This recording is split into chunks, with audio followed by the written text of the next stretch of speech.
시장의 시그널을 짚어보고 수익을 만들어가는 시간. 안녕하세요. 마켓 시그널 온앤오프의 진행을 맡은 이채윤입니다. 오늘 지수가 보합권에서 등락을 반복하고 있습니다. 현재 코스피와 코스닥 지수는 또 엇갈린 표정까지 나오고 있는데요. 오늘 외국인의 수급은 잘 들어와 있지만 기관의 매도세가 굉장히 강한 그런 수급 상황입니다. 간밤 미국에서 AI 칩 규제 이야기까지 들려왔습니다. 중국의 칩 수출을 전반적으로 금지하고 대신에 동맹국들에는 칩 수출을 허용하겠다라는 내용이었는데요. 이러한 소식 국내 반도체단에 어떤 영향을 줄지가 오늘 시장에서 또 관건이 되었습니다. 하지만 지수 전체를 견인할 만큼 강력한 소식은 아니었던 것으로 우리 지수가 이야기를 해주고 있습니다. 오늘의 이 주춤한 시장은 또 우리가 어떻게 해석해 가야 할까요? 전문가님의 전략이 필요해 보입니다. 인사 먼저 드리겠습니다. 전문가님 안녕하세요. 네, 안녕하세요. 네, 반갑습니다. 이제 오전장이 마무리되기까지 1시간 정도가 남아 있는데요. 현재까지의 시장 흐름 함께 짚어드리면서 시작해 보도록 하겠습니다. 먼저 지수부터 체크해 보겠습니다. 현재 양지수 엇갈린 표정입니다. 코스피가 0.44% 오르면서 강보합권 유지하고 있고요. 2,532포인트에서 움직이고 있습니다. 코스닥 같은 경우에는 718선에서 움직이는데 현재 약보합세 이어가고 있습니다. 이렇게 보합권의 등락을 반복하고 있는 만큼 장 마감 때까지 어떤 흐름이 이어질지 조금 더 체크해가면서 오늘 시장 바라봐야겠습니다. 수급 상황도 함께 보시겠습니다. 현재 코스피 시장에서는 개인과 기관이 팔아치우고 있고요. 그래도 외국인은 3천억 원 넘게 사들이고 있습니다. 코스닥에서는 또 다른 모습입니다. 개인만이 사들이고 있고요. 외국인과 기관은 팔고 있습니다. 코스피와 코스닥이 엇갈리는 이유가 이 외국인의 수급에 있지 않을까, 이 부분까지 함께 가져가 보셔야겠습니다. 코스피 시가총액 상위 종목도 함께 살펴드리도록 하겠습니다. 엔비디아의 새 GPU에 삼성전자의 칩을 사용한다라는 이야기가 전해졌고요. 또 모건스탠리를 포함해서 삼성전자 비중 확대를 권고하는 다양한 리포트들이 발간이 되었는데요. 그럼에도 불구하고 삼성전자 현재 약보합권에서 다시 상승을 하지 못하고 있는 모습 이어집니다. 현재 57,200원에서 거래를 이어갑니다. 또 SK하이닉스의 경우 반도체 관련 호재들에 더해서요. 최태원 회장과 젠슨왕 CEO의 회동 소식까지 더해졌습니다. 이런 이슈들 함께 받아가면서 오늘 5% 넘는 강한 상승세 시연해주고 있습니다. LG에너지솔루션은 오늘 오전에 4분기 실적을 내놓았습니다. 영업 손실이 2,200억 원을 넘기면서요. 적자로 전환이 되었다라는 이야기가 전해졌는데 이런 이유들로 오늘 3% 넘는 하락세 LG에너지솔루션 이어가고 있는 모습입니다. 현재 삼성바이오로직스는 약간의 상승을 키워가고 있지만 강한 상승 탄력을 받아가기에는 좀 어려워 보입니다. 삼성바이오로직스는 리가켄바이오와 손을 잡고 항체 약물 접합체에 대한 사업 협력을 위한 MOU를 체결했다라는 소식을 발표를 했는데요. 이 소식이 발표되었음에도 불구하고 강한 상승 탄력은 받아가지 못하는 모습입니다. 리가켄바이오 추가로 설명해드리자면 2% 넘는 더 큰 탄력 받아가고 있다는 점 함께 살펴드리겠습니다. 현대차는 국내 투자를 최대로 늘린다는 이야기 내놓았는데요. 오늘 기아와 동반 상승세 시연해주고 있습니다. 기아는 오늘의 상승으로 다시금 또 6위 자리를 잘 지키고 있다는 점까지 확인해 볼 수가 있겠습니다. KB금융 현재 조금 올라주면서 1% 넘는 상승 이어가고 있습니다. 네이버는 사상 처음으로 매출 10조 클럽에 가입할 수 있겠다라는 전망이 나오고 있습니다. 이러한 소식과 함께 오늘 상승 탄력 받아갔지만 현재는 다시금 또 전환하면서 이렇게 하락세를 면치 못하고 있는 모습 확인해 보실 수가 있겠습니다. 현재 20만 2천 원 부근에서 거래 이어갑니다. 코스닥 시가총액 상위 종목도 함께 살펴드리도록 하겠습니다. 코스닥 시장 표정이 좀 어두웠지만 그래도 현재는 빨간불을 켜내고 있는 종목들이 몇 가지 포착이 되고 있습니다. 알테오젠 장 초반에는 하락세 이어갔지만 현재 강보합권에서 상승폭을 키워가고 있는 모습이고요. 31만 3천 원에 거래되고 있습니다. 외국인의 저가 매수세가 들어오고 있던 에코프로 그리고 에코프로 BM은 오늘 하락하는 모습 계속 이어집니다. 장 초반에는 또 빨간불을 켜주나 싶더니요. 현재는 낙폭을 또 키워가고 있다는 점까지 짚어드리겠습니다. 질주를 이어가던 레인보우 로보틱스 같은 경우 오늘 연이은 차익 실현 물량 영향세 이어가면서 또 시가총액 5위 자리를 다시금 내주었습니다. 오늘은 시가총액 6위에 자리하고 있고요. 현재 1.92%의 하락폭 확인해 드리겠습니다. 클래시스와 휴젤은 장 초반부터 상승세를 이어가면서요. 현재 상승폭 더 키워가고 있다는 점까지 함께 짚어드립니다. 어제 주가 상승을 통해서 시가총액 또 10위 자리에 위치했던 엠켄 같은 경우 오늘은 다시금 또 매도세가 더 강하게 나오고 있다는 점까지 함께 짚어드리겠습니다. 전문가님은 이러한 시장을 어떻게 보고 계실까요? 전문가님의 시장 분석을 들어보도록 하겠습니다. 전문가님 계속 말씀해주고 계시는데 이렇게 강세를 나타내지 못하는 명확한 이유들이 있는 거죠? 불확실성이죠. 뭐. 그렇죠. 결과적으로는 명확하게 시장이 올라가야 돼. 앞으로 좋아진다. 이러한 부분에 대한 불확실성이 계속 자리 잡고 있는 거예요. 시장이 제일 싫어하는 게 불확실성입니다. 그게 자리 잡고 있는 한은 우리 시장이 올라도 크게 못 오르고 떨어진데도 뭐 어느 정도의 그러니까 이제 우리가 임계치라고 불리죠. 거기까지는 반드시 존재할 것이다. 그러니까 이게 가격 하락폭도 어느 정도 제한적이지만 상승폭도 어느 정도 제한적이다. 이유는 결과적으로는 당분간은 좀 지지부진한 박스권 흐름이 좀 이게 저점대 영역인데 왜 박스권이에요? 라고 얘기하실지 모르겠지만 결과적으로 보면 이 불확실성이 제거되기 전까지는 어느 정도의 박스권 전략이 맞다. 이렇게 보시는 게 맞을 것 같아요. 전체적인 시장은 결국은 이게 확실해? 라는 질문에 어느 것 하나도 확실해? 라고 답변을 해줄 수 없을 만큼 명확치 않은 시장이라는 거죠. 그러면 이제 불확실성 지속이니까 이런 시장은 제가 뭐 금요일에도 말씀을 드렸다시피 올라도 결국은 데드캣 바운스 정도의 수준에 그칠 것이다 라고 예측을 해드렸고 그날 오후에 이제 뭐 긴급 체포 영장이 집행이 안 되면 결과적으로 집행이 안 됐잖아요. 그죠? 오후장이 안 좋을 것이다. 빠질 것이다 라고 했는데 어김없이 빠져내려왔습니다. 그러니까 결과적으로 보면 우리가 다 예측할 수 있는 영역들이에요. 근데 이거를 너무 불확실한 영역에다가 자꾸 투자를 하다 보면 내 마음이 뭐가 된다고요? 조급해진다는 거죠. 조급해 하실 필요는 없습니다. 지금 여기서 빠져봤자 1, 2%고 물론 이제 이 불확실성이 지속이 돼서 만약에 이제 대외 변수적 요인 트럼프가 이제 1월 25일 취임하면서 한국의 불확실성이 조금 더 확대가 되면 시장은 다시금 하방 압력이 강해질 거예요. 그러니까 이 부분도 조금 체크를 해봐야 되는데 근데 이 그 구간에서의 큰 변동은 안 보입니다. 그러니까 자 강의를 잘 들으시면서 거기에 해답을 찾아야 되는데 지금 뭐 제일 최근에 이제 좀 삼성전자의 주가 우리나라에서 시총이 가장 높다 보니 뭐 민감할 수밖에 없습니다. 그런데 자 젠슨 항이 좀 애매모호하게 발언을 했어요. 이유는 뭘까요? 엔비디아가 누구보다도 지금 필요한 사람은 두 사람이에요. SK하이닉스하고 삼성전자입니다. 근데 이걸 어느 쪽에 자꾸 어떤 마음을 주고 있다는 걸 겉으로 드러내는 순간 내가 끌려가야 될지도 모른다는 젠슨왕의 어떤 약간의 머리가 계산이 있었을 거예요. 그러니까 자 우리 앵커님한테 남자 두 분이 막 연락이 매달려요. 막 구애를 하고 온갖 뭐 선물을 갖다 안기고 합니다. 그죠? 남자 두 분이 완전 매달렸어. 근데 둘 다 보니까 비슷비슷해. 그죠? 나한테 둘 다 좀 필요한 사람들이야. 그럼 이제 앵커님 어떻게 하겠어요? 둘 다 필요하면요? 네. 한쪽만 딱 선택하기 어려울 것 같아요. 그러니까 약간 밀당하겠죠. 그죠? 살살 여기도 밀당, 저기도 밀당. 그죠? 네. 그렇게 할 거예요, 아마. 그러니까 이게 지금 젠슨왕은 딱 그 입장이에요. SK하이닉스랑 삼성전자 그렇죠. 사이에서 밀당이요? 그게 두 남자지. 그 둘이 저한테 매달렸으면 그렇죠. 좋겠어요. 그게 매달리고 있는 거지, 지금. 그러니까 이제 이래 되니까 젠슨왕이 살짝 이렇게 말을 자꾸 베베 꼬는 거예요. 근데 젠슨왕이 얘기하는 그 미래 사회, 젠슨왕이 꿈꾸고 있는 그 미래의 엔비디아는 결과적으로는 HBM이 꼭 필요합니다. 근데 그 HBM이 다른 데서는 적층 구조의 HBM을 함부로 어떻게 채택할 수가 없어요. 이건 기술력으로 너무 차이가 나니까.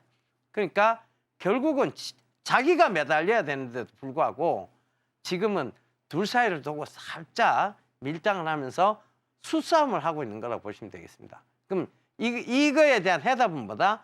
장기적으로 봤을 때는 SK하이닉스하고 삼성전자는 둘 다 호재인 거예요. 왜? 어차피 꼭 필요한 사람들이에요. 어차피 꼭 선택을 해야 되는 쪽이라고. 근데 지금의 약간의 수싸움에 내가 흔들릴 이유가 있다 없다? 없다는 얘기예요. 기준을 딱 잡아놓고 보시면 됩니다. 꼭 필요한데 왜 우리가 흔들려야 돼요? 지가 이제 흔들려야 되지. 젠슨왕 그렇게 머리 수싸움 한다고 우리가 쉽게 당하지 않아요. 우리는 한민족이에요. 똑똑한 한민족이에요. 그거 생각하시면 됩니다. 예, 시장 이렇게 좀 해석해 드릴게요. 시장이 어려운 시간을 보내고 있는 이유는 역시 불확실성에 있다라고 짚어주셨습니다. 지지부진한 박스권 영역이 좀 이어질 수 있다는 점까지 함께 짚어주셨는데요. 트럼프 취임이라는 또 다른 불확실성까지 우리가 앞두고 있는 만큼 조금 더 단단한 마음가짐을 좀 가져가야겠다는 이야기까지 해주시면서요. 젠슨 황의 기조 연설을 어떻게 우리가 해석해가야 할지까지 말씀을 더해주셨습니다. 그럼 불안해할 필요가 없다는 건 알겠는데 우리가 어떤 마음가짐으로 투자를 해야 이 불안함을 좀 해소할 수 있을지가 가장 궁금하실 텐데요. 전문가님의 강의에서 그 해답을 찾아보실 수가 있겠습니다. 전문가님, 오늘은 또 어떤 내용 전해주시면서 네, 지난 시간을 우리가 금요일 날 짚어봤잖아요. 근데 자, 최근에 보면 LG 이노텍 잘 오르고 있잖아요. 그죠? 네. 그다음에 BHI도 잘 오르고 있고. 그게 뭐냐면 이게 강의를 듣고 실전 강의에 딱 들어가 보면 실제적으로 오를 수밖에 없겠다는 이유를 명확히 갖고 있는데도 뭘 안 보느냐? 그 눈에 보이지 않는 가치, 즉 공시나 신문, 뉴스 이런 거에 대해서 내가 무시했다는 거예요. 그거 무시하면 안 된다는 거를 우리 앵커님은 이제 조금씩 느껴가고 있을 거라고 저는 생각을 합니다. 느끼세요? 네, 느끼고 있어요. 진짜 이거는 정답지를 딱 주고 시험을 보라고 얘기하는 거 똑같아요. 정답지 보고 시험 보면 뭐 누가 시험을 못 치겠어요. 그죠? 조금만 노력하면 되는데. 근데도 불구하고 그 정답지는 소용이 없는 거고 친구한테 자꾸 물어봅니다. 야, 무슨 문제 나올 것 같아? 자꾸 물어봅니다. 친구가 알아요. 친구가 알면 그 친구가 100점 맞았게. 그죠? 네. 그러니까 걔도 정답을 모르는 거예요. 근데 이 정답지를 이미 여러분들 그 여러 가지에서 해답을 주고 있었어요. 혹시 드라마였는데 진양철 회장 나오고 부잣집 막내 아들. 네, 알아요. 그 드라마 봤어요, 혹시? 네, 조금 봤어요. 네, 봤죠? 네. 거기에 그 오 대표라고 있죠, 그죠? 네. 그 막내 아들을 진도준을 돕는 오 대표라는 그 사람이 그런 얘기를 해요. 그 경제를 보는 리얼미터, 그 경제를 보는 리얼미터를 뭐라고 잡아요? 광고판으로 잡죠. 광고판, 옥의 광고판 이렇게 쫙 보면 앞으로 경제가 어떻게 흘러갈 것이라는 게 보인다라고 그렇게 얘기를 합니다. 우리도 마찬가지예요. 사실은 여러분 지금 광고를 잘 한번 보세요.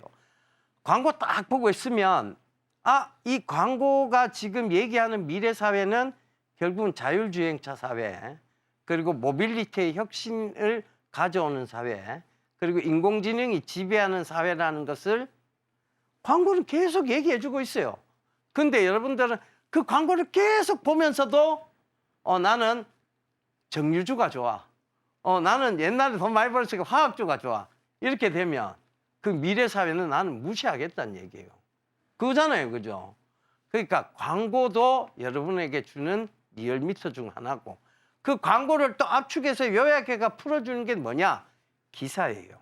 앞으로 이런 사회가 될 거예요 라고 막 기자분들이 열심히 기사를 써서 올려줍니다. 근데 여러분들 안 봐요. 남 얘기가 더 중요합니다. 그죠? 그 다음에 회사도 우리 회사 이제 앞으로 이런 사업에 집중할 거예요. 이렇게 되면 우리 회사 좋아질 거예요. 우리 회사 지금 저평가 받아서는 안 돼요 라고 공시를 막 내고 있어요. 정답지를 막 주고 있는데 여러분들은 공시 안 봐. 공시대로 가나? 공시대로 가요. 공시대로 갑니다. 그걸 지금 계속 우리가 강의 시간에 또 그 강의를 통해서 그 강의를 응용하는 과정에서 여러분들 계속 보여드리고 있는데도 불구하고 그럼에도 불구하고 안 봅니다. 이유는 나는 모르겠습니다.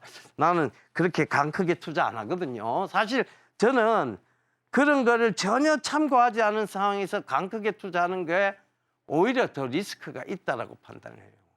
그러니까 그렇게 하지 마세요. 여러분 정답지는 이미 다 주어져 있습니다. 그럼에도 불구하고 실패할 수 있는 게 주식 투자예요. 근데 정답지를 많이 받아보다 보면 실패의 확률은 줄어듭니다. 우리가 첫 강의 시간 얘기했죠. 정반합. 그러니까 결국은 변증법적으로 봤을 때는 정이 있고 반대가 있어요. 거기에 합치점을 찾아내고 그게 다시 정의되면 또 반이 있고 그 반대하고 또 합치점을 찾아내고 이 과정이 반복되어지면 반복되어질수록 뭐에 가까워진다고? 정답에 가까워지는 거예요. 모든 인문학에는 확고부동한 정답은 없습니다. 어떤 노력이 있을 뿐이다. 정답에 가까워지려고 하는 노력이 있을 뿐이라는 거예요. 주식이 인문학이라고 물으시는 분들 있습니다. 주식이 인문학이에요. 주식 인문학입니다. 이 모든 게 스토리가 명확해져야 돼요. 여러분 코로나 사태 때 모든 스토리가 명확해지면서 코로나 사태의 어떤 극복을 바이코리아로 쭉 올라갔던 그 시절을 한번 생각해 보세요. 그걸 공부하는 건 뭐라고요? 아, 내가 코로나 시대를 공부한다? 제가 뭘 공부하라 그랬습니까? 우리가 지금 탄핵 정국이죠. 그럼 언제로 돌아가야 된다고요? 2016년도. 그죠? 2017년도. 탄핵 정국이 있었을 무렵 돌아가 봐야 되겠죠. 그죠? 왜 돌아가 봐야 돼요? 우리가 왜 왜? 역사는 과거를 되짚어 오늘에 적용해서 삶의 질을 개선하는 게 역사입니다. 과거에 이런 일이 있었지. 과거에 지금 여러분 지금 영화 예매율 순위 1위 그죠? 안중근 의사의 그 하얼빈 얘기를 다룬 영화 하얼빈이 지금 영화 예매율 1위인데 그 하얼빈 그 과거에 안중근 의사가 이토 히로부미를 척살했다. 이게 모르는 사람 어디 있어요? 근데 그 영화를 왜 다시 봐요? 역사를 왜 뒤집어 보냐고요. 이유는 간단합니다. 그 과거를 되짚어서 오늘에 적용해서 오늘의 삶의 질을 개선하는 거죠. 그런 사실이 있었어로 끝나는 게 아니라니까요. 그래서 탄핵 정부 딱 돌아가 봤잖아요. 그러니까 박근혜 대통령 탄핵 가결 때 탄핵 인용까지 주식시장이 어떠했다고? 좋지 않았어요. 탄핵 가결이 되면서 한번 반짝 올랐던 게 탄핵 인용 때까지 지지부진했고 탄핵이 인용될 그날 되게 변동성은 심했지만 그날부터 종합주가지수가 오르기 시작해서 2200포인트를 찍었습니다. 약 한 400포인트 가까이 이상 올랐습니다. 그건 뭐라고요? 역사를 되짚어 오늘에 적용해서 내 삶의 질을 높여가는 겁니다. 그게 역사 공부의 의의예요. 이 역사도 뭐라고요? 인문학이에요. 결국은 주식은 인문학에 가까운 영역에 있습니다. 왜? 여러분 심리학도 뭐예요? 인문학이에요. 주식시장에 수많은 차트상에 끄여져 있던 5일 이동평균선, 10일 이동평균선, 20일 이동평균선, 그죠? 볼린저 밴드 상단, 볼린저 밴드 하단, 스토캐스틱 보조지표 이 모든 것들은 심리적 이동평균선을 의미합니다. 투자자의 심리를 반영하는 거죠. 심리학은 뭐라고요? 인문학입니다. 여러분 이걸 인문학이라고 생각 안 하시면 큰 오산이에요. 제일 크게 작용하는 게 뭐라고? 주식시장에서 내가 큰 돈을 벌 수 있다. 내 인생을 바꿀 수 있다. 내 인생을 바꿀 역사적 배팅이 됐다. 이건 뭐라고? 다 심리학의 기초에 근거한 거예요. 그래서 결국은 주식은 심리학이라는 거예요. 저는 그 전공을 대학교 때하고 대학원 때 전공을 법학을 했습니다. 그러니까 이제 법학이란 굉장히 딱딱하죠. 그런데 저는 지금의 우리의 어떤 이런 법을 갖다가 내가 전공한 게 참 이 주식시장에서 다행이라고 생각하는 것은 유권 해석, 즉 이 공시를 어떻게 해석할 것인가에 대한 부분, 그 다음에 이해관계, 권리관계에 대한 부분, 요거를 조금 더 다른 전공자들에 비해서는 조금 더 낮게 해석할 수 있다는 그런 장점이 있었어요. 그래서 아마 지금 제가 여기까지 오게 된 거 아니냐 이런 생각을 합니다. 법학 공부가 도움이 됐어요, 저는. 물론 경제학 공부하신 분도 도움이 되겠지만 법학이 오히려 제가 더 도움이 된다고 얘기하는 것은 인문학적 관점에서 바라보는 주식을 보기 때문입니다. 자, 그 관점에서 오늘도 시작해 봅시다. 오늘 역시 지난 시간을 되짚어보는 지난 금요일 날 제가 지난 시간을 되짚어보는 시간을 가지면서 그때 LG 이노텍 설명드렸고요. LG 이노텍 지금 잘 가고 있죠. 그다음에 BHI도 지난 훨씬 그 전에 이제 설명을 드렸잖아요, 그죠? 이게 왜 좋아질 수밖에 없느냐? LG 이노텍이 왜 좋아질 수밖에 없느냐? 그건 경제지에서 보면 LG 이노텍은 앞으로 미래 자율주행차의 특허를 많이 가지고 있다. 그 다음에 결국은 눈, 로봇의 눈, 로봇 아이, 그죠? 로봇의 눈을 결국은 이 사물을 인식하는 그 로봇의 눈을 가지고 있는 게 뭐다? LG 이노텍. 그죠? 카메라 모듈과 관계된 얘기다. 이런 얘기 해드리면서 LG 이노텍이 앞으로 이 저점에서는 즉 시장이 안 좋고 주가는 안 좋은데 업황은 살아 있습니다. 그 공부했던 걸 기초로 설명을 드렸어요. 이거는 그러니까 우리가 흔히 말하는 한계유형 체감의 법칙을 적용할 것이냐, 한계유형 균등의 법칙을 적용할 것이냐의 부분에서 한계유형 체감의 법칙을 봤을 때는 지금은 먹을 그 구간이 되게 크다라는 걸 의미했어요. 그럼 뭐다? 이거는 중장기적 관점에서 바라봐야 된다. 그죠? 그렇게 다 설명드렸죠. 그러면서 지금 주가가 15만 원대에서 17만 원대로 딱 회복을 했습니다. 자, 그럼 BHI는요? BHI 공시 분석이 되겠죠. 그러니까 지금 BHI하고 첫 계약을 한 곳이 어디다? 중동에 있는 다국적 기업이다. 그 다국적 기업이 주로 중동에 있는 나라들과 이제 계약을 하는데 쿠웨이트, 이라크, 그다음 카타르 이런 나라들과 다 다국적화되어 있는 기업이다. 그러면 BHI가 여기에 첫 계약을 따냈다는 것은 그 다음 계약도 따낼 수 있다는 기대감이 생길 것이다. 열병합 발전소에 대해서. 거기에 특히 주목해 봐야 될 것은 수소 발전 설비에 대한 얘기를 해드렸습니다. 그 공시 분석한 거죠. 근데 어땠어요? 주가가 지금 잘 올라오고 있죠. 그것도 잘 한번 생각해 보세요. 결과적으로 보면 그거는 어떻게 봐야 된다? 시장은 죽어 있고 업황은 살아 있고 업황은 무조건 살아야 된다 그랬죠, 그죠?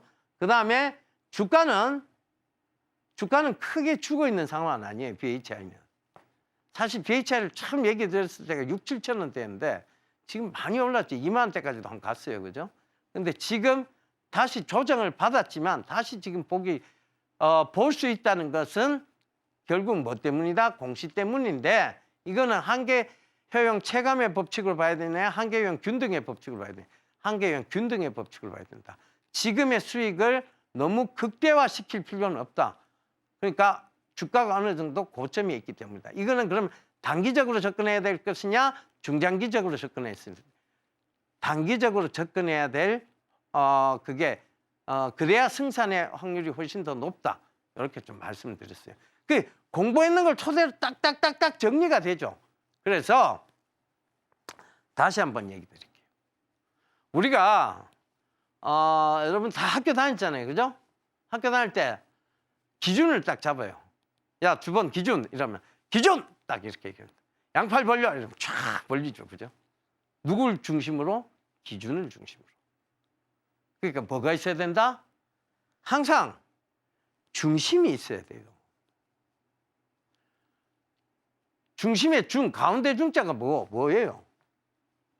가운데 중자. 그렇잖아. 요걸 딱 가운데로 딱 꺼놨잖아. 가운데 있는 마음이라는. 내 마음을 중심에 두고 있어야 돼. 가운데에 딱 두고 있어야 돼. 언제나 내가 손해볼 수 있다. 이쪽으로 가서 손해볼 수도 있고 이쪽으로 가서 수익 볼 수도 있다. 그러나 내 마음은 중심을 딱 잡고 있겠다. 어떠한 일에 대해서. 누가 이제 그런 얘기 많이 해요. 지금 방송 보시면 주식은 대응의 영역이다. 예측의 영역이 아니다. 이런 얘기. 이 얘기 하면요. 저는 천만의 말씀, 만만의 콩떡이라고 얘기 드리겠습니다. 뭔 대응의 영역이야. 예측을 해야지. 아, 앞으로 이렇게 주가가 이렇게 흘러갈 거야라고 예측해야만 돈이 되는데 무슨 대응의 영역이야? 대응 아니에요. 예측의 영역입니다. 예측을 뭐 하기 때문에 자꾸 예측을 피하라고 하냐면 유추 해석을 하기 때문에 예측을 피하라고 하는 거예요. 아, 이렇게 좋아질 거야. 막연한 유추 해석. 그거는 예측의 영역이 아니고 점성의 신법의 영역이야. 아, 온다. 온다. 이래가 올라갈게요. 올라가도록 해주세요. 기도의 영역이야. 그런 거 하면 안 된다니까. 그죠? 그걸 하자는 얘기가 아니에요. 정확하게 공시를 분석하고 뉴스를 봐서 예측을 하자는 거예요. 예측을. 근거 없는 예측이 아니란 얘기야. 유추해석하는 예측이 아니란 얘기야. 기도하는 예측이 아니라는 얘기예요. 이 예측을 해야만 돈이 돼요. 대응은 대응을 어떻게 해? 갑자기 확 떨어지고 갑자기 확 오르면 그게 대응이 돼? 말도 안 되는 소리 하고 있어. 이건 진짜 말 안 되는 소리야. 하기 좋은 말로 이런 얘기 하는데 그런 얘기 하면 안 돼요. 공부를 진짜 안 해본 사람이 그런 얘기 하는 거야. 모든 수험생한테 물어봐요. 이게 대응의 영역이라고. 수험생들이 어디 시험 문제를 대응하고 앉아 있냐고. 시험 문제 이런 게 나올 거야라고 예측하고 전부 열심히 공부하는 거지. 그렇잖아요. 뭐 이런 엉뚱한 소리를 되도 않은 자꾸 가르침을 줘갖고 사람을 헷갈리게 하냐고. 이런 거 하면 안 돼. 예측인데 그냥 예측이 아니란 얘기야. 막 유추 해석하고 이래 될 거야 라는 그 예측이 아니고 그 다음에 뭐 아무 근거도 없는 예측. 아, 제발 이렇게 되도록 해주세요. 아, 온다. 이런 뭐 이상한 거에 매달린 예측. 우리나라가 지금 뭐 전부 막 이런 뭐 점성, 야, 이런 거에 매달린 참 내 희한한 세상으로 돌아가고 있는데 이러면 안 돼요. 이러면 안 돼. 이거는 사회가 굉장히 혼란에 빠지는 겁니다.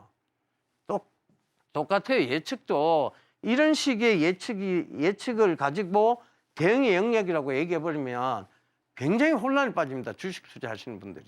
이런 거 하면 안 돼. 아시겠죠?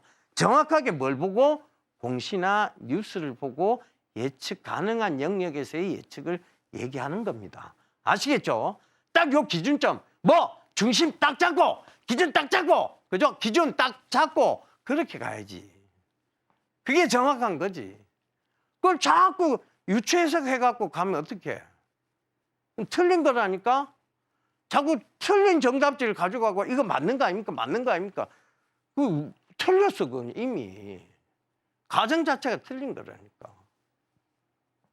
자, 우리 앵커님. 자, 우리 또 앵커님 괴롭히는 재미로 살아가잖아요. 그죠? 앵커님 질문할게요. 아니, 누가 자꾸 앵커님한테 앞으로 내 삶이 이래 될 거, 구체적인 얘기도 없이 내 삶이 이래 될 거니까, 날 좀 좋아해줘. 이렇게 하면 좋아할 것 같아요. 그러면 못 좋아하죠. 못 좋아하잖아요. 그죠? 적어도 구체적으로, 나는 지금까지 이렇게 살아왔는데, 과거의 역사를 되짚어서 이렇게 살아와서 정말 열심히 살아왔는데, 내 삶의 앞에 미래는 이런 것들이 있고 구체적인 얘기를 해야 네, 믿을 거 아니에요. 맞아요. 그렇지. 그게 예측이야. 근데 이런 걸 대응의 영역이라고. 누구 남자가 왔어. 그 다음에 이제 대응하기 위해서, 이 남자 이상한 사람 아니야. 이거 그건 앵커님이 다 해야 되는 거잖아요. 그러네요. 그렇죠. 네. 우리 대화를 왜 해요? 알기 위해서. 그래, 알기 위해서 하는 거잖아요. 앵커님하고 우리하고 이렇게 지금 한 3주째인가? 지금 4주째예요? 3주째지? 네. 예, 3주째. 하여튼 뭐 우리가 지금 만나서 지금 한 달은 아직 안 됐어요. 그렇지만 이렇게 계속 서로 대화해보고 그러면서 앵커님한테도 이게 하나의 저는 연습이라고 생각을 해요. 왜? 어떤 질문을 받더라도 앵커님이 당황하지 않을 수 있게끔. 그리고 이런 게 연습이 돼야 결국은 주식은 굉장히 사실 일상 다반사의 영역이 있어요. 굉장히 많은 변수들이 있다고. 누군가 엉뚱한 질문을 던졌는데 이거에 대해서 앵커분들이 머뭇하게 되면 나중에 앵커로서의 어떤 성장치의 한계가 분명히 올 거예요. 그래서 지금 계속 우리도 합을 맞춰가면서 연습을 하고 있는 거예요. 앵커님. 그러니까 그만큼 뭐가 돼야 된다고? 예측 가능한 영역에서의 예측만 하면 된다. 아시겠죠? 자, 그래서 자, 다음 화면 좀 볼게요. 이 숙제 꼭 하라고 제가 말씀드렸습니다. 나는 주식을 왜 하지? 돈 벌려고 하지. 근데 나는 투기형이야, 투자형이야? 자, 요거에 대한 해답의 중심 가운데를 딱 끊어주는 얘기는 뭐라고? 내가 사자마자 불안하면 투기형인 거고, 내가 사자마자 떨어져도 계속 모아간다고 생각하는 그런 사람들은 투자형인 거예요. 그러니까 여기에 기준점의 단어는 뭐라고? 불안. 이 불안감이 찾아오는 난 투기형인데 어떡합니까? 투기형이 나쁘다는 거 아니에요. 거기에 맞게끔 공부하면 돼요. 난 투자형인데 거기에 맞게끔 공부하면 돼요. 근데 원치 않는 장기 투자를 한다고 해서 투자형이라고 얘기하면 안 된다고 얘기했죠. 그죠? 그래서 불안, 사자마자 불안하기 시작. 불안. 이거에서 느껴지면 난 투기형이에요. 주식이 어려운 이유에 대해서도 분명히 생각을 한번 고민해 보라고 했어요. 왜? 기준에 있어서 돈은 성질을 갖고 있다고 얘기했어요. 이건 언제 쓰여질 돈? 이건 언제 쓰여질 돈? 우리 조카들이 이제 거의 시집 장가를 거의 다 갔습니다. 근데 걔들한테 이제 사실 걔들이 시집 장가 갈 때 내가 이제 조카지만 이렇게 돈을 좀 크게 밀어줬어요. 축의한다고 생각해서, 부주한다고 생각해서 밀어줬는데 그럼 그 돈도 딱 어떻게 해야 돼요? 요건 조카 줄 돈, 조카의 결혼식 때 내가 축의로 줄 돈, 그런 것들은 그럼 조카 결혼식이 언제지? 5개월 뒤. 5개월 뒤에 내가 그러면 요거는 5개월 보고 투자를 해야 되겠다. 그 돈의 성질을 파악하고 있는 거예요. 그죠? 근데 그 돈의 성질조차도 아무것도 파악 안 해. 그러니까 무조건 누구 좋다 하면 사. 근데 그 5개월 이상 기다려야 되는데 나는 5개월 뒤에 써야 되는데 그럼 어떻게 해야 돼요? 손해보고도 팔 수 있다는, 손해보고 팔 수도 있다는 결론 하에 투자해야 돼. 그렇잖아. 그래놓고 자꾸 자기가 이걸 뭔가 잘못해놓고도 나는 왜 이럴까? 본인을 탓하지 마세요. 누군가가 잘못 가르친 거고 잘못 배우신 겁니다. 본인 탓하지 마세요. 본인이 잘못한 게 없어요. 나는 왜 이럴까? 왜 이럴까? 그죠? 왜 나만 투자하면 계속 떨어지는 거야? 왜 이럴까? 이런 얘기 하지 말라니까. 본인 잘못이 아니라니까. 누군가가 정확하게 시장을 안 짚어줘서 그런 거고, 누군가가 이걸 정확하게 안 가르쳐줘서 그런 거야. 그래서 기술 부족이냐? 심리 나약이냐? 내가 개념을 잘못 알고 있는 거냐? 요거를 명확하게 한번 보시라는 얘기였죠. 자, 지난 시간 되짚어 가는데 우리가 앞서 공부했던 걸 중심으로 다시 한번 적용해 가면서 되짚어 볼게요. 자, 실전 강의에 들어갔었어요. 언제? 12월 19일 날 공시 분석했는 겁니다. 12월 19일 날 제가 방송 출연해서 공시 분석을 했는데 요 그림 이미 보셨을 거예요. 포도송이처럼 생겼죠? 기억나죠, MC님? 이거 포도상규균이라고 내가 얘기를 했고, 자, 이 포도상규균, 이거는 뭐를 만든다고? 내성을 만든다. 뭐에 대한 내성? 페니실린 계통의 약들에 대한 내성. 자, 페니실린 계통은 주로 어디에 쓰이는 거예요? 항생제잖아, 페니실린이. 지금 제가 약간 코가 맹맹하죠? 감기 때문이에요. 그죠? 감기에 딱 걸리니까 뭐가 오기 시작했어요? 염증, 코에 염증, 코에 코가 막 차는 부비동염이 오기 시작했어요. 그 염증이잖아. 그럼 페니실린 써야지. 항생제 쓰는데 잘 안 나. 야, 계속 먹었어. 안 나. 왜 안 나요? 내성 때문에. 그죠? 근데 얘들 어떻게 했다고? 임상 2A 이상. 2A 이상은 통과했어. 그러니까 임상 2A 이상 통과했으니까 임상 2B 이상에 허가가 된 거예요. 그 공시를 낸 거야. 임상 2A 이상이 성공했기 때문에 2B 이상으로 넘어가는 거예요. 2A 이상 실패했으면 2A 이상에서 끝이야. 다시 해갖고 2A 이상을 다시 재도전해야 돼. 근데 2B 이상으로 넘어간 건 뭐? 2B 이상은 뭐라고?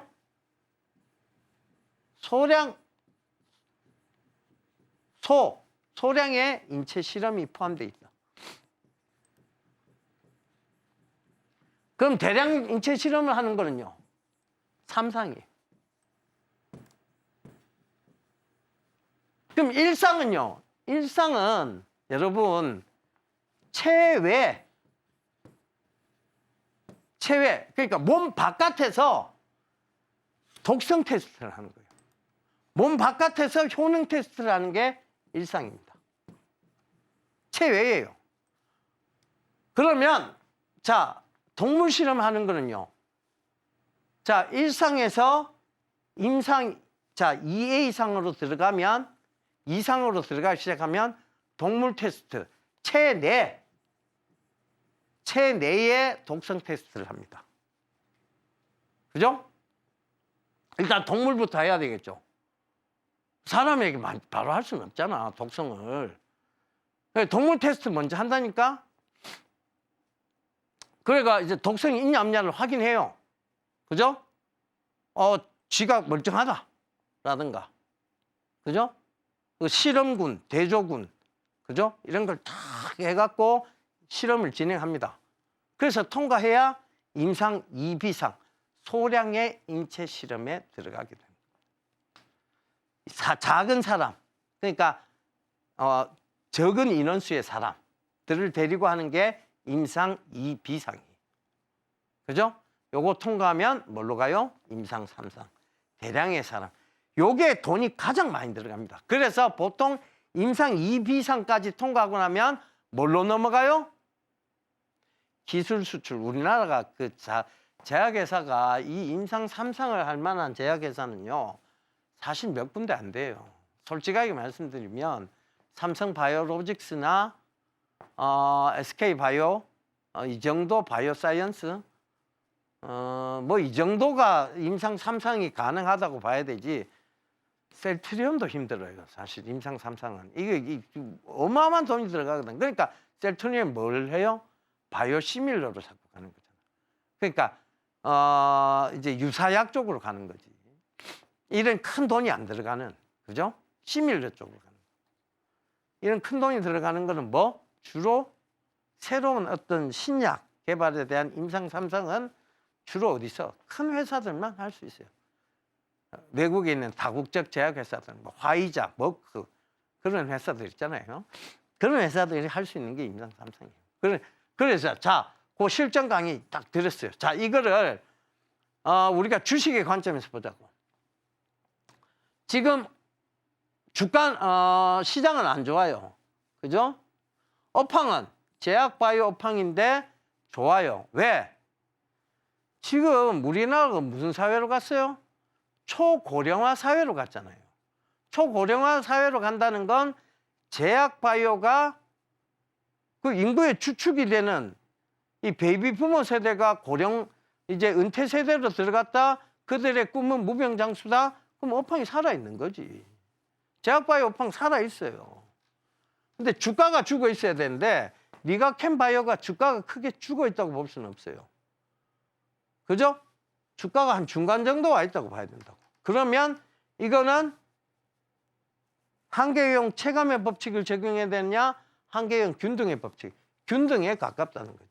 중심은 이미 정해졌어. 그러면 이건 단기적으로 접근해야 되고 약간의 스윙이나 그러니까 뭐 너무 장기적으로 갈 필요는 없고 중기까지는 가능하다는 얘기고 중기나 중단기 그 정도로만 접근해도 된다는 얘기예요. 자, 그걸 해서 딱 보자. 그 다음 주가가 어떻게 됐을까? 12월 19일 이후로. 12월 19 공시분석한 이후로 어떻게 됐을까? 그 다음 주가 딱 보면 나오지. 봐! 요게 한 12월 19일쯤 돼요. 요쯤이. 요렇게 해서 떨어졌다가 요렇게 했다가 바로 올라가 버리잖아. 지금 리가캠바이오 오늘도 그러잖아요. 이게 12월 19일 날 공시 분석한 거라니까. 지금 현재 주가는 여기까지 올라왔다니까. 이거는 어제 차트를 제가 캡처해 온 거예요. 이건 그래, 안 봐도 벌써 정답지가 나왔던 거잖아. 내가 뭐 공시 분석을 되게 많이 했어요, 종목마다. 그런 것도 아니잖아. 자, 그러니까 이거는 뭐다? 상황이 좋은 거잖아요. 엄청 좋은 거잖아요. 그죠? 정답을 받아본 거랑 똑같은 거잖아. 정답지 받아본 거예요, 여러분들이 이미. 이거는 답이 딱 나와 있는 것들이야. 근데도 이 정답지를 안 보려고 합니다. 그렇게 시험 문제에 자신 있으신 모양이죠. 친구한테 물어보면 다 아는 모양이죠. 그거 아닌데. 그죠? 그거 진짜 아닌데. 그거 다 아는 모양이야. 이 정답이잖아. 자, 그 다음 공시 한번 볼까요? 이거 응용을 잘 해보시라니까. 이미 답은 다 나와 있어. 자, 실전 강의. 뉴아인, 전기로, 삐전이, 뼈전이 암치료. 세계 최초로 전자약 개발 중. 제가 이거 설명할 때 뭐 설명드렸습니까? 룬이 설명드렸죠. 이게 왜 좋을 수밖에 없다고? 이건 기사야. 이건 26일 날 강의했어. 12월 26일 날. 이건 기사야. 왜? 자, 의사들이 이 MRI와 엑스레이 판독을 그리고 CT 촬영에 대한 판독을 누가 하면? 인공지능 AI가 하면 의사들이 자존심이 상해요? 의사들 자존심 상해요? 아니에요. 면피한다니까? 뭐 어느 거에 대한 면피? 의료사고에 대한 면피가 생긴다니까. 조건이 하나 생긴다니까. 내 잘못 아니야. AI가 판독했어. 면피한다니까? 그럼 의사들이 써요, 안 써요? 내 책임이 없어지는데 왜 안 써요? 그러니까 루닛은 앞으로 더 좋아질 것이다. 명확한 해답은 이미 나와 있어. 그러면 자, 이걸 이제 분석을 해보자고. 시장은 지금 안 좋아요. 이건 지금 불변의 법칙으로 지금 딱 고정해 놓으면 돼. 이 업황은 자, 전자야, 그 다음에 AI, 인공지능 의료와 결합된, 그죠? 합종 연행한 사업들, 이거 업황 좋아요? 좋다고 봐야지. 왜? 제약바이오 업황이 더 좋아지는데 앞으로 합종 연행이 더 많이 이루어질 거니까 업황은 좋다고 봐야지. 자, 이 조건은 성립됐어. 그러면 루넷의 주가는 여기서부터 여기까지 올라왔잖아. 그럼 주가는 중간 단계에 와 있다고 봐야 되지. 그러면 이거는 뭘로 봐야 된다고? 한계효용 균등의 법칙으로 봐야 된다. 그러면 이거는 단중기로 접근해야 된다. 단중기. 단기를 해도 좋고 중기를 해도 좋다. 장기는 대신 좀 피해야 된다. 왜? 근데 의료사고나 이런 것들을 의사들이 계속 도입한다고 봤을 때는 장기의 영역까지도 볼 수 있겠지만 지금의 시장이 어떻다고? 불안하니 만약에 모아간다면 나는 적극 찬성이다. 그래서 이거는 지금 주가가 아직 덜 올랐다라고 판단하고. 그래서 저는 단중기에서 요거는 중장기로 봐도 좋다. 이렇게 설명을 드릴게요. 근데 시장이 지금 이러하니 가능하면 단중기를 보고 시장하고 상관없다. 난 모아가겠다 하면 중장기도 가능하다. 요거를 배운 거를 토대로 지금 설명을 드립니다. 아시겠죠? 딱 나오잖아. 정답 딱 나와 있잖아. 잘 보라니까 루닛 앞으로 어떻게 되는지 내기해도 돼요. 진짜야. 정답지가 나와 있는 걸 지금 우리가 보고 있는 거예요. 자, 그 다음 볼게요. 그 다음에 건설 넘어 에너지 패권 정조준, 현대, 삼성, 400조 SMR 출격. SMR이 뭐예요? 스몰 모듈러 리액터. 야, 모든 에너지원이 지금 전기로 바뀌고 있어. 모든 에너지원이 화학이었다가 우리 어렸을 때 그 교실에서 석탄 태우고, 그죠? 석탄 막 태웠잖아. 갈탄이라고 해서 동글동글한 갈탄 태웠지. 갈탄 막 태우고, 그죠? 모든 에너지원이 집에 가도 등유 떼었잖아요. 그죠? 전기가 아니었어요. 등유 떼었지. 그리고 이제 뭐 그 이후로 이제 발전한 게 도시가스인데 지금 더 발전한 시스템이 뭐냐? 전기로 이제 열을 발전시키는 거. 전기로 자동차를 가게 하고 전기로 이게 다 전기야. 지금 노트북 다 전기. 그죠? 모든 지금 거의 시스템 다 전기야. 모든 에너지원의 근원이 되는 게 뭐다? 지금은 화학연료에서 전기연료로 그린 에너지로 바뀌어가고 있다. 자, 그런데 이렇게 많이 갑자기 바뀌어가다 보니 뭐가 필요해? 전력 에너지원이 부족한 거예요. 그러니까 뭐 한다고? 자, 가성비가 좋은 소형 원전, 스몰 모듈러 리액터로 간다는 얘기야. 그러니까 이 스몰 모듈러 리액터는 미래 산업이 아니에요? 확실하지, 미래 산업이지. 지금 시장은 안 좋아. 그죠? 업황은 미래 산업이니까 좋아. 그러면 주가는 바닥이야. 왜? 시장 불확실성 때문에 주가까지 바닥으로 떨어졌어. 이 종목이 뭐라고? 다음. 설명했잖아. 한전산업이라고. 그죠? 이렇게 빠져있다고. 이거 앞으로 좋아질 거예요? 안 좋아질 거예요? 좋아진다. 예? 이거 뭐 정답지 나와 있어요. 좋아집니다. 앞으로 좋아질 수밖에 없어요. 이건 뭐라고? 한계형 체감의 법칙, 균등의 법칙, 체감의 법칙. 체감의 법칙으로 봤을 때는 상승폭을 많이 봐도 되니까 뭐라고? 중장기. 딱 기준 다 정해져 있잖아. 이래 보니까 되게 쉽죠? 아, 뭘 중장기 해야 되고, 뭘 단기 해야 되겠고, 뭘 해야 되는지 딱 답 다 나와 있잖아. 이렇게 딱 기준 잡고 딱딱딱 끊어놓고 보니까 답 나와요, 안 나와요? 우리 앵커님한테 물어봅시다. 답 나와요, 안 나와요? 이렇게 기준 잡아놓고 보니까 쉽죠? 되게 쉬워 보이죠, 주식이? 네. 그게 진짜 쉽다니까. 기준이 안 잡히니까 어려운 거예요. 그렇잖아. 기준을 잡기 전까지 분명히 어려웠을 거예요. 근데 이렇게 기준 잡아놓고 보면 쉽죠? 네. 그러니까 기준이 잡혀야 돼. 주식은 기준이 안 잡히면 어려울 수밖에 없어요. 그 다음 빨리 가겠습니다. 자, 자, 이거는 KCC 건설이에요. 야, 나 자산 재평가했어. 자율공시했거든. 근데 우리 지금 평가 차익이 700억 가까이 나. 지금 우리 다 팔아도 지금 이렇게 우리 시장에서 무시당할 그 정도 아니야. 제가 했잖아요. 이 자산 재평가하는 회사 보면 대부분 주가가 바닥이 있을 거라고. 이건 안 봐도 비디오라고. 왜? 얘들이 바닥이 있으니까 야, 자산 재평가해서 자율공시해가 야, 우리 그런 대접 받을 놈들 아니까 다시 공시해봐. 이게 그 중심에 있다니까. 이 공시의 의미, 숨겨진 의미는 그거라니까. 그러니까 KCC 건설이 야, 우리 그런 거 아니야. 우리 그렇게 취급하지만 우리 회사 좋아. 지금 건설회사 막 부도나고 하지만 우리는 괜찮아. 자산 재평가만 해도 이거 굉장히 좋아. 자, 여기서 답은 나와 있어요. 자, 시장 죽어 있죠? 업황 어떻게 돼 있어요? 죽어 있어요. 업황 죽어 있잖아. 얘들이 업황이 살아있어. 지금 건설회사 태영건설도 저렇게 돼 있고 지금 전시 뭐 하도급 업체들 부도난다는 얘기 계속 돌고 있고 이게 좋아 업황이 안 좋잖아. 그 업황 안 좋고 주가 안 좋고 지금 삼중고를 겪고 있잖아. 이 바닥권 영역이 있어. 근데 이 공시를 했다? 이건 뭘로 봐야 된다고? 단기로 봐야 된다. 무조건 단기. 이거는 장기유형 체감의 법칙, 균등의 법칙도 필요 없어. 이거는 세 개가 한꺼번에 아래로 내려와 있으면 이건 무조건 단기야. 이런 공시가 나와도 이건 단기적으로 대응하는 거예요. 딱 정답이 나와 있잖아요. 그죠?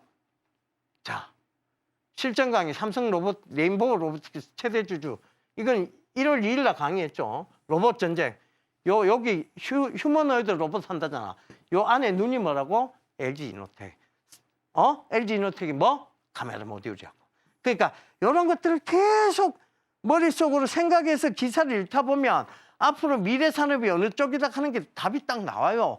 정답이 나와 있다니까. 그 정답을 왜 못 보냐는 얘기지. 그래서 내일부터 또 이제 새로운 강의 들어가겠죠. 제발 좀 들으세요. 내가 진짜 부탁 좀 드릴게요. 이렇게 기준 잡아놓고 보니까 쉽잖아. 그렇게 쉬운 거를 왜 안 하시려고 하는지 모르겠습니다. 여러분, 중심 잡으면, 여러분들 중심 잡고 제대로 보면 반드시 성공 투자하실 수 있습니다. 자, 오늘 강의 여기까지. 투자에는 기준이 필요하다라고 말씀을 해주시면서요. 이 기준은 바로 공시에서 찾아볼 수 있다라고 말씀을 해주셨습니다. 그간 살펴봤던 공시 중에서 우리가 한 번 더 체크해야 할 공시들 정리해 주셨으니까요. 오늘 강의와 함께 오후장에서도 성공 투자 이어가실 수 있으면 좋겠습니다. 오늘 저희가 준비한 내용은 여기까지입니다. 본 방송에서 제공하는 정보는 투자 판단에 대한 조언일 뿐 가치 판단과 상승 하락을 보장하지는 않습니다. 또 서울경제TV는 자본시장법을 준수하며 1:1 투자 상담, 유사 수신행위와 같은 모든 불법 사항을 엄중히 금지하고 있습니다. 서울경제TV와 서울경제신문은 당사의 브랜드입니다. 기타 유사 명칭에 주의해 주시길 바랍니다. 내일 오전 11시에는요, 더 풍부한 강의 준비되어 있으니까요. 내일도 저희와 함께해 주시길 바랍니다. 오늘도 시청해 주신 여러분 고맙습니다.